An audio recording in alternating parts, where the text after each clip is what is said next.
গত এক দশকের বেশি সময় ধরে ফ্যাসিস্ট শেখ হাসিনার বিরুদ্ধে মতামত গঠনে গুরুত্বপূর্ণ ভূমিকা পালন করেছে সামাজিক যোগাযোগ মাধ্যমের ইনফ্লুয়েন্সাররা। তার মধ্যে পিনাকি ভট্টাচার্যকে আমি উল্লেখযোগ্য মনে করব। 5 আগস্টে শেখ হাসিনা পালানোর পরে ফ্রান্সের প্যারিসের রিপাবলিক চত্বরে জনতার একটি সমাবেশ হয়েছিল। সেই সমাবেশে এই যে আপনাদের সবারই প্রিয় পাত্র এই যে পিনাকি ভট্টাচার্য কি বলেছিল তার বক্তব্য একটু আমরা শুনতে চাই, তাহলে আপনাদের ভুল হয়তো ভাঙবে যে নতুন বাংলাদেশ কেমন হওয়া উচিত, কোন স্বপ্নে বিভোর হয়ে সবাই আপনাদেরকে সমর্থন জুগিয়েছিল।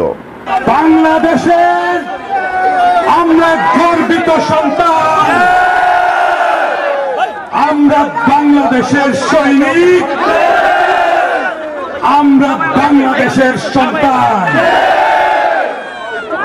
বাংলাদেশকে এইবার গড়ে তুলতে হবে, নতুন করে গড়ে তুলতে হবে। বাংলাদেশ সবার, হিন্দু মুসলমান বৌদ্ধ খ্রিস্টান সকলের বাংলাদেশকে আমাদের তিল তিল ভালোবাসা দিয়ে, আমাদের তিল তিল আবেগ দিয়ে আমরা আবার নতুন করে গড়ে তুলব। বাংলাদেশ হবে সারা দুনিয়ার বিস্ময়। বাংলাদেশকে দেখে সারা দুনিয়া শিক্ষা নেবে কিভাবে দেশের মাটিকে রক্ষা করতে হয়, কিভাবে ফ্যাসিবাদের বিরুদ্ধে লড়াই করতে হয়, কিভাবে রক্ত দিতে হয়, কিভাবে জীবন দিয়ে বিজয় ছিনিয়ে নিতে হয়। সবাই ভালো থাকবেন।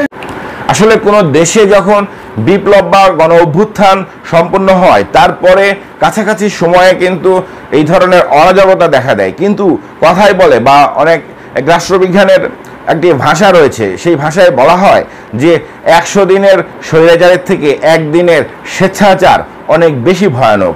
সেইটি হয়তো বাংলাদেশে ফুটে উঠছে। বাংলাদেশের যে শাসন ব্যবস্থা, আইন শৃঙ্খলা পরিস্থিতি এখনও কিন্তু নর্মাল হয়ে আসেনি।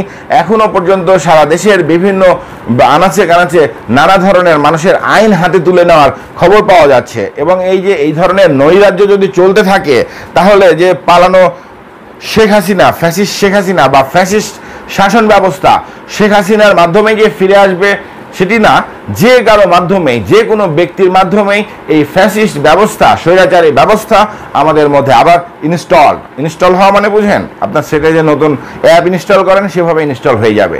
তাহলে সাবধানে থাকবেন যাতে নতুনভাবে কোনো ফ্যাসিজম বা স্বৈরাচারী শাসক এখানে শাসক তার আসন বা গদি দখল করতে না পারে। নতুন বাংলাদেশে আরেকটি বিষয় আমাকে খুব বেশি আলোড়িত করেছে। নতুন বাংলাদেশ হবে নতুন সম্ভাবনার বাংলাদেশ। এখানে দল মত নির্বিশেষে, ধর্ম জাতি বা মতবাদ সব ধরনের সবাইকে এখানে ঠাঁই দিতে হবে।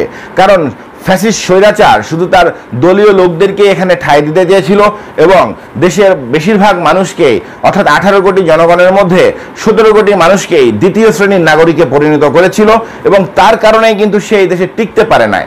এবং সেই নতুন বাংলাদেশে আমাদের এখানে ধর্মীয় বিদ্বেষ, হানাহানি কিন্তু শুরু থেকেই সবার আগে কিন্তু এটি চলে আসছে। এই যে নতুন বাংলাদেশে যে মাজার তরিকা রয়েছে সারা দেশে এই মাজারদের উপরে কিন্তু যেসব মাজার শরীফ রয়েছে সেখানে কিন্তু নির্বিচারে হামলা করা হয়েছে, বেশিরভাগ মাজারই ক্ষতিগ্রস্ত করা হয়েছে। এইসব কোনো ধরনের এই যে ফ্যাসিস্ট শক্তি, এই ফ্যাসিস্ট শক্তি ফিরে এসেছে বারবার এভাবেই, কিন্তু একে যে আমাদের সবাই মিলে প্রতিহত করতে হবে সেই ধরনের জোর কিন্তু এখানে দেখা যাচ্ছে না। তার মানে নতুন বাংলাদেশের মোড়কে সেই পুরনো ফ্যাসিবাদী ধারণা যে এখানে একটি মাত্র মতবাদী থাকবে আর কেউ থাকবে না, শেখ হাসিনা বা আওয়ামী লীগের যে ধারণা, সেই ধারণাকে এই ধরনের মাজার গুড়িয়ে দেওয়া বা অন্য সংখ্যালঘু ধর্মাবলম্বীদের উপরে আঘাতের মাধ্যমে তাদেরকে প্রতিরোধ করার, দেশ থেকে বিতাড়িত করা, সেটি আসলে নতুন বাংলাদেশ হতেই পারে না। আপনারাও প্রতিরোধের মুখে পড়বেন এই ধরনের কুকীর্তির জন্য। এটি আসলে আগাম সতর্কতা আপনাদের জন্য।